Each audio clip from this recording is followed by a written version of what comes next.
is going to share her testimony, and I'm so proud of her. Yeah.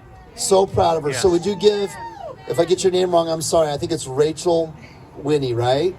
Would you give Rachel a hand as she comes forward? Come on up, Rachel. Hey guys, if I shake, I'm going to blame it on the cold weather. My name is Rachel Winnie, and first I want to thank the Lord for this opportunity to be here and to share with all of you just how awesome He is. I mean, He's so awesome. Amen. His mercy and His compassion in my life is just, I can't even tell you guys, but I'm going to try. So in 2017, when I found out that I was pregnant, I was terrified, and I ended up at an abortion clinic in Atlanta, Georgia. At the clinic, I took the first round of pills, and I went home, and I took the second as instructed. It was a rough night. Without getting into detail, it was not only emotionally, but very physically traumatic.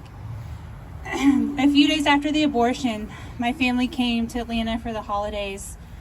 At that time, no one had known about the abortion except for myself and the father. Although my mom didn't know, she knew something was extremely wrong with me. She knew something was going on. So after her visit, she came back here to Tennessee. She met with one of the elders at her church. And she said, hey, listen, my daughter needs prayer. I don't know what's going on, but she needs prayer. So the elder prayed for me. He opened up his Bible and he told my mom that the Lord was leading him to Romans 8:6. So letting your sinful nature control your mind leads to death, but letting the Spirit control your mind leads to life and peace. The elder then looked at my mom and told her, tell your daughter to choose life. By then it had been 2 weeks, and I had another appointment with the clinic for the checkup to make sure that nothing had remained and that everything looked back to normal. When I got to my appointment, the nurse began with an ultrasound. As I was laying there, her eyes were wide open, and she looked extremely surprised. I asked her what was wrong, and she said she had to go get the doctor because she thought I was still pregnant. A team of doctors came in. They told me not to worry, just to take another round of pills because I was in fact still pregnant. At that point, I really wasn't sure what to think. I was really in shock. The doctors led me into another room to let me collect myself. And when they came back in, they told me again that I needed to take a second round, and that if I didn't, the baby would be severely deformed. I still wasn't sure what to do, and they kept pushing me to take the second round, and they insisted. In shock and disbelief, I didn't know if this was a second chance or if this was a punishment. I just knew I didn't want to go through what I had already gone through the first time. I knew the feelings of remorse and guilt that I had felt, but what was worse, taking the pills and feeling those feelings again, or having a deformed baby and seeing my choice lived out every day? As I was sitting in that room crying, listening to the doctors, I was reminded that my mom had sent me a text that morning with the verse. I opened my phone and read Romans 8:6. So letting your sinful nature control your mind leads to death, but letting the Spirit control your mind leads to life and peace. As soon as I read it, I knew God was saying if I listened to the doctors, i.e. the flesh, the baby would die. But if I listened to the Holy Spirit, who was obviously there speaking to me right then, that my baby would live.